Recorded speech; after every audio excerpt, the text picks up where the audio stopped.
वालों को अदील का सलाम। क्या नेतन्याहू ने वाकई पिछले दिनों यूएई का विजिट किया था? नेतन्याहू जो गया था वो अकेला गया था? नेतन्याहू के वक्त में बाकी लोग कौन थे? इसका मकसद क्या है? इस टाइम उन्होंने ये इंकशाफ, मतलब मकसद उनका क्या है कि इस टाइम जो अभी उन्होंने इंकशाफात किए, ये इंकशाफ ना किया जाता तो क्या था? यूएई को इसके लिए मतलब क्यों बताना पड़ा कि भाई ऐसी कोई मुलाकात नहीं हुई, जबकि ऐसी बात पहले भी बहुत सी न्यूज़ एजेंसियों ने की। ढके छुपे लफ्ज़ों में जो बातें पहले अफवाहों की शक्ल में होती थी, वो बाकी छोड़े अफवाहें क्या होना थी, वो तो खुद जो है नेतन्याहू के ऑफिस ने सबको बता दी।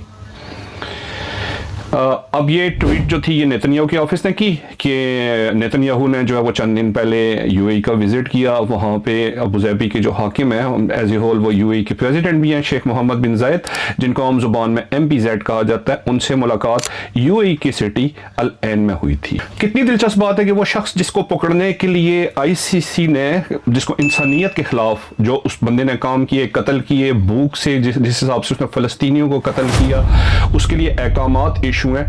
पिछले दिनों में वही नेतन्याहू जो छुप छुपा के बहुत से मुल्कों की फ़ज़ाई हदूद से बचते बचाते USA गया था, वो एक मुसलमान मुल्क में आता है, एक मुसलमान मुल्क के हाकिम से मिलता है।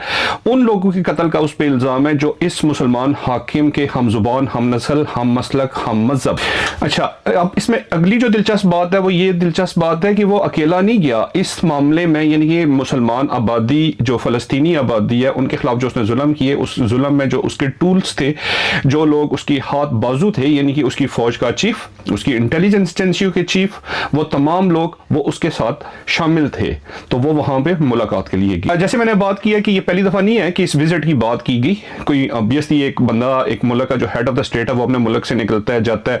आज का जमाना जहां पे दुनिया, जहां जगह जगह पे सैटेलाइट लगी हुई है, मूवमेंट है आम, जो है ना वो आपके पास एप्स मौजूद हैं जो कि बाकायदा जाजू की मूवमेंट का आपको बताती हैं, अप टू डेट उसके मतलब आपको अपडेट मिलती है। तो ये तो नहीं हो सकता कि वो छुपा हुआ था। तो ये पहले भी एक बहुत बैनुल-अक़वामी फेमस न्यूज़ एजेंसी है, उसने पहले भी ये बात बताई थी कि ऐसा वाक़या हुआ है। अच्छा, इसके साथ ही तल अवीव में मौजूद USA के जो एम्बेसडर हैं माइक हकाबी ने भी बहुत सी ऐसी बातें की। उन्होंने पहली तो बात ये की कि सेहूनी स्टेट ने UAE को एंटी मिसाइल डिफेंस सिस्टम दिया, उनके बीच में ताउन बढ़ा। वो बड़े खुश थे इस बात पे बताने के लिए कि इन दोनों स्टेट्स के बीच में ताउन बढ़ा।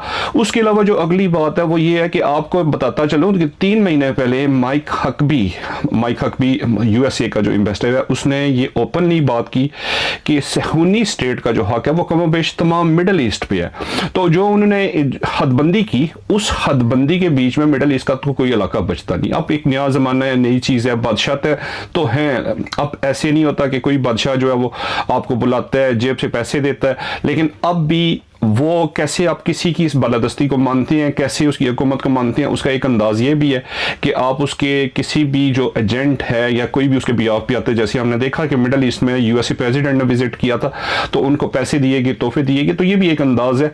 तो अभी अब आप मुझे ये बताएं कि आपसे मैं चंद सवाल पूछता हूँ जो आप लोग मुझे बता सकते हैं, उन सवालों के जवाब।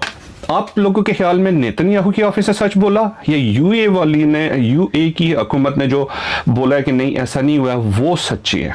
आपके ख्याल में कौन सच है? इसका मकसद क्या था? मतलब ये विजिट है जो पहले कुछ वक्त पहले हुआ था, चंद हफ्ते हो गए, उसको खुलेआम बताने का हासिल वसूल किया, क्या ऑब्जेक्टिव क्या है? UAE की हुकूमत ने ना तो बोली, लेकिन वो बड़ी जो है ना सॉफ्ट सी ना बोली है उन्होंने कि भाई ऐसे नहीं हुआ, ऐसे नहीं हुआ। किसी जगह उन्होंने मजम्मत नहीं की, किसी जगह उन्हें ये कहने की भी हिम्मत नहीं हुई कि नहीं नेतन्याहू झूठ बोलता है, नेतन्याहू का ऑफिस झूठ बोलता है। ये तो उनसे ये बात की ही नहीं जा सकी। अगली जो बात है वो ये है कि जो मुस्तकबिल का मिडल ईस्ट में या मुसलमान दुनिया में अलायंस बनेगा वो आपको कैसा अलायंस दिखता है? उसका पाकिस्तान पे क्या इफेक्ट होगा? बाकी जो ममालिक हैं वेस्ट एशिया की, जिसको आम जुबान में मिडल ईस्ट भी कहा जाता है, या साउथ एशिया के ममालिक हैं, ये जो बाकी दुनिया जो जुड़ी हुई है, जिनके मफादात हैं तेल से, यहाँ पे LPG के साथ हैं, उन पे क्या इफेक्ट होगा? Thank you. आज का व्लॉग यहाँ पे खत्म होता है। इजाजत चाहती है। अल्लाह हाफिज।